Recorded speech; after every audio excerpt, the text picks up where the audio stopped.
Hi, my name is Jennifer Vang, and this is my media and crime presentation.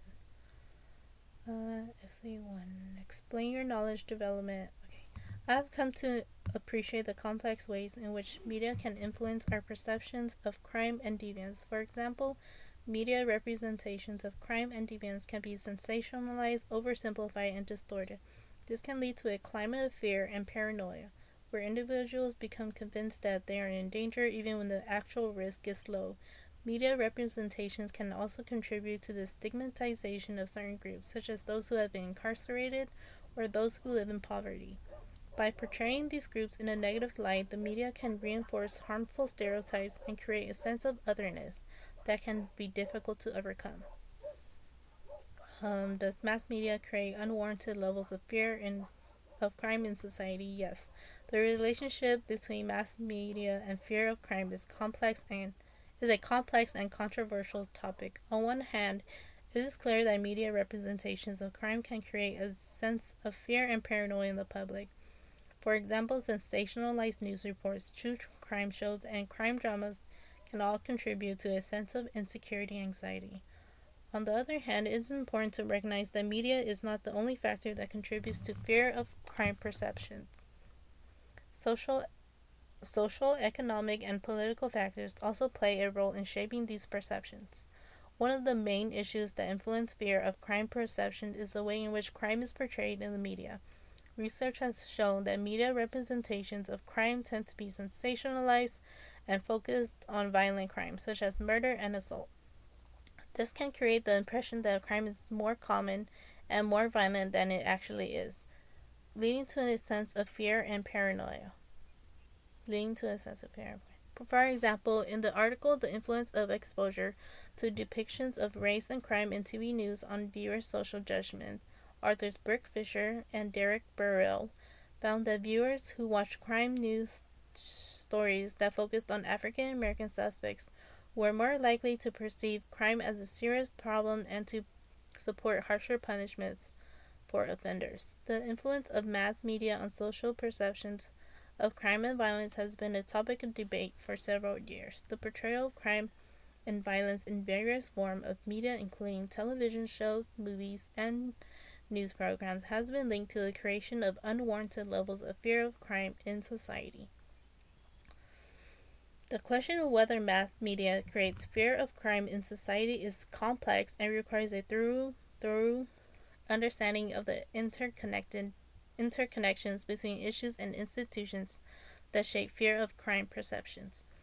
Research has shown that exposure to crime-related news and programs can significantly impact people's perceptions of crime rates and their fear of becoming victims of crime. For instance, the cultivation theory posits that long-term exposure to media messages can shape viewers' beliefs, attitudes, and behaviors.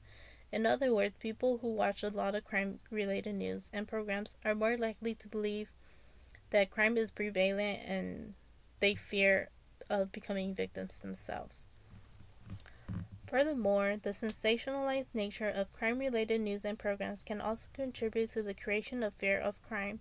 The media tends to focus on the most extreme and shocking cases, leading viewers to believe that such incidents are common occurrences. This can create a distorted view of reality, leading people to overestimate the risk of becoming a victim of crime. Another factor that influences fear of crime perception is the historical and contemporary context in which media operates. Historically, the media has played a significant role in shaping public perceptions of crime and violence. For instance, during the 1980s and 1990s, the media played a significant role in the construction of the crack mother icon, which portrayed black women as irresponsible and neglectful mothers. This led to a perception that black women were more likely to engage in criminal behavior and contribute to the over-representation of black women in the criminal justice system. The welfare queen stereotype also gained notoriety in the 1970s and was frequently used by politicians and the media to demean black women on welfare and the welfare programs. Uh, Contemporary issues such as the rise of social media and the 24-hour news cycle have also contributed to the creation of fear of crime. Social media has made it easier for people to access crime related news and information, and the 24-hour news cycle has created a constant stream of news, which can lead to a overexposure of crime related information.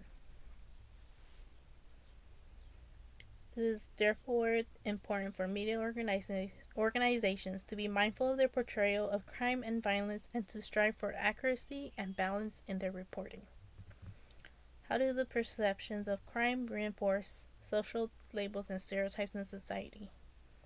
Crime is often associated with deviance, and deviance is associated with social labels and stereotypes. These labels and stereotypes can be perpetuated and reinforced through various institutions and cultural practices, including the media. Historically, deviant social labels and stereotypes have been shaped by social, political, and economic factors. For example, in the 19th century, the emergence of industrialization and urbanization led to the stigmatization of certain groups, such as the poor, immigrants, and minorities. These groups were seen as deviant and were subject to various forms of discrimination, including harsh criminal justice practices. Contemporary institutions such as the criminal justice system also plays a role in reinforcing deviant social labels and stereotypes. For example, studies have shown that people of color are more likely to be arrested and sentenced to longer prison terms than white people, even for similar crimes.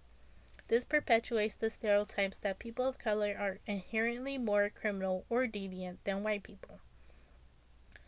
The media plays a big role in perpetuating deviant social labels and stereotypes. One example, as I mentioned above, is the crack mother icon in the 1980s and 1990s. Tracy R. Carpenter's paper article, Construction of the Crack Mother Icon, provides a compelling example of how the media perpetuates deviant social labels and stereotypes. It explores how the media constructed and popularized the image of the crack mother during the 1980s and 1990s. The crack mother stereotype portrayed women of color who used drugs during pregnancy as immoral, irresponsible, and unfit mothers. This stereotype has serious consequences, as it contributed to the stigmatization and criminalization of women who use drugs while pregnant. It also ignored the structural factors that contribute to drug use, such as poverty and lack of access to health care, and placed the blame solely on individual women. The media played a significant role in perpetuating that stereotype by portraying women of color who use drugs during pregnancy as a threat to society. This image was used to justify punitive policies that focus on punishing drug-using mothers, rather than addressing the underlying social and economic issues that contribute to drug use. That stereotype is just one example of how media can create and perpetuate deviant social labels and stereotypes. The media has a powerful influence on public perceptions of deviance and can shape how we understand and respond to social problems. It is important to critically examine the messages we receive from the media and be aware of the ways in which they can perpetuate harmful stereotypes and stigmatize marginalized communities. The media also perpetuates the stereotype of the dangerous or violent criminals, particularly when it comes to people of color. This can have real-world consequences, as studies have shown that jurors are more likely to convict black defendants when the crime involves violence than when it does not. This reinforces the stereotype that black people are inherently violent and criminal. Grabe and Drew's paper, Crime Cultivation Across Media Genres and Channels, delves into the extent of which cultivation theory applies to different types of media, including news, drama, and reality TV. The authors conducted an analysis of various media sources and compared them to the public's perceptions of crime. According to them, the media provide information to people about what to believe, whom to hear, whom to trust, and whom to shun or persecute. End of quote. This statement reinforces the idea that media exposure can significantly impact individuals' belief and perceptions of reality. In the context of crime, cultivation theories suggest that media representation of crime can lead to an overestimation of the prevalence and likelihood of crime, as well as a distorted perception of who is most likely to commit crimes. They discover that the news media tends to concentrate on violent, sensational crimes, which can lead to an overestimation of the prevalence of violent crime. Crime dramas and reality TV shows, on the other hand, tend to focus on less violent crime and often depict law enforcement as effective and heroic, which can lead to an underestimation of the risk and harms associated with law enforcement practices. Overall, their research emphasizes the significance of understanding the varied ways in which media representation of crime can shape public perception and attitudes. The perceptions of crime reinforce social labels and stereotypes in society. These labels and stereotypes are perpetuated and reinforced by various institutions, including the media. What are the most important ideas, concepts? Okay. All the articles present important ideas, concepts, and research about the influence of mass media on social perceptions of crime and deviant behavior. These resources offer a unique perspective on how the media shapes the public's understanding of crime, violence, and criminality, and highlight the various ways in which media representations of crime and deviance contribute to the perpetuation of social inequality and stereotypes.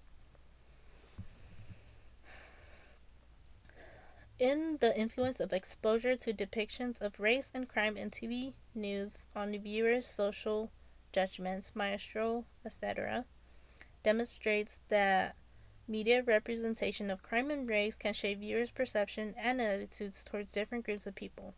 The study shows that exposure to news coverage featuring black suspects leads to increased fear of crime and endorsement of punitive policies, which in turn can contribute to the perpetuation of stereotypes and social inequality. The authors also argue that media representation of crime and race are intertwined with broader societal issues such as systemic racism and unequal access to resources, and that addresses these issues is necessary to combat negative stereotypes and promote social justice. Similarly, Pilgrim and Rogers study Mental Disorder and Violence, an empirical picture in context, challenges popular perceptions of mental illness and violence, arguing that the link between the two is often exaggerated and distorted by media representation and cultural stereotypes.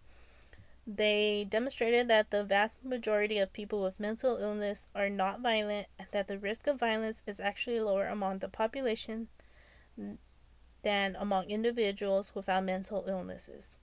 They also highlight the negative consequences of stigmatizing mental illness and the importance of recognizing complex interplay between individuals and societal factors in an understanding of deviant behavior. Both studies highlight the importance of recognizing the role of power dynamics and social context in shaping perceptions of deviance.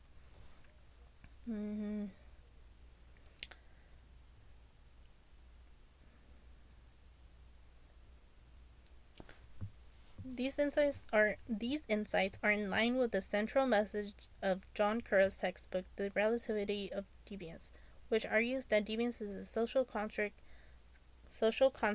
that varies across time and place and is influenced by social power dynamics. Curra highlights the ways in which labeling certain behaviors or individuals as deviant can reinforce social inequalities and marginalize those who are labeled as such. He also challenges the idea that deviant behavior is objectively defined and universally recognized, arguing that cultural and historical factors play a significant role in shaping perception of deviance. He suggests that individuals and groups who are labeled as deviant are often targeted by the media and the criminal justice system, leading to their marginalization and stigmatization.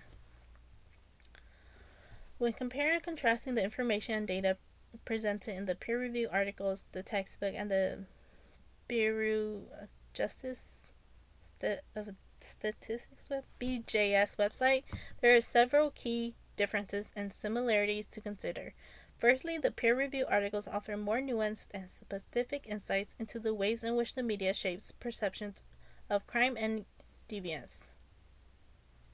In contrast, Curro's textbook offers a broader overview of deviance theories and deviant behavior, but does not delve as deeply into the ways in which the media influences these perceptions. Additionally, while the BJS website provides a wealth of statistical information about crime rates and the demographics of crime offenders, it does not offer as much analysis of the underlying causes and social factors that contribute to deviant behavior. The peer-reviewed articles in Curro's textbook, on the other hand, provide more in-depth analysis of the social, economic, and cultural factors that contribute to deviance and the ways in which media representation of deviance perpetuates these factors. Together, they offer a comprehensive understanding of the role that media representations play in shaping our perceptions of deviance. 5. Theoretical perspectives. The influence of mass media on social perceptions of crime and deviant behavior can be analyzed through various theoretical perspectives, including the functionalist, conflict, and symbolic interactionalist. The functionalist perspective suggests that mass media serves a vital role in maintaining social order by promoting societal values and norms. According to this perspective, media acts as a source of socialization and helps to reinforce the dominant culture. It is argued that media plays an important role in educating the public about the consequences of deviant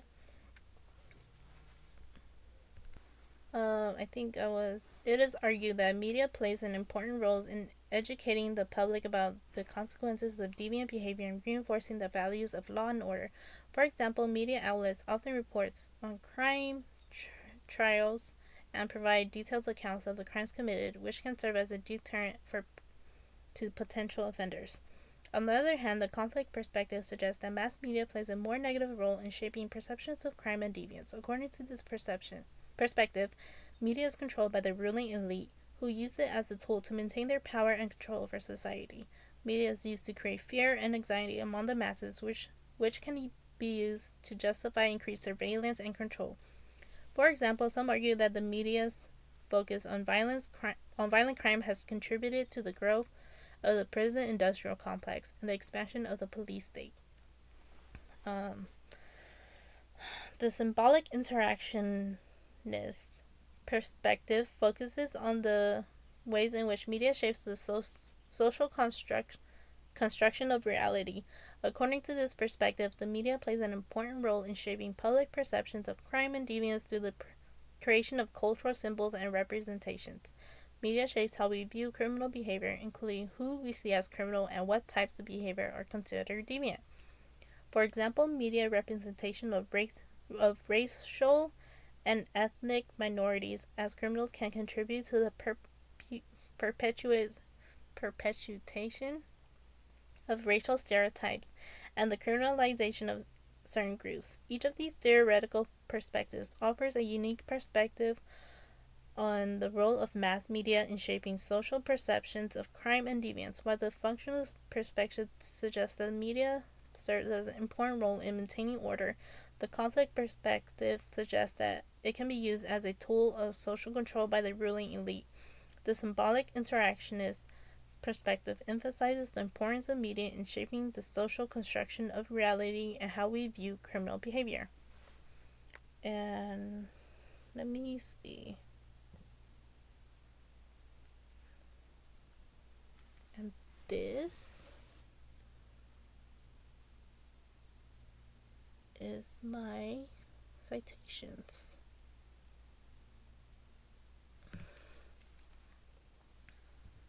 Okay.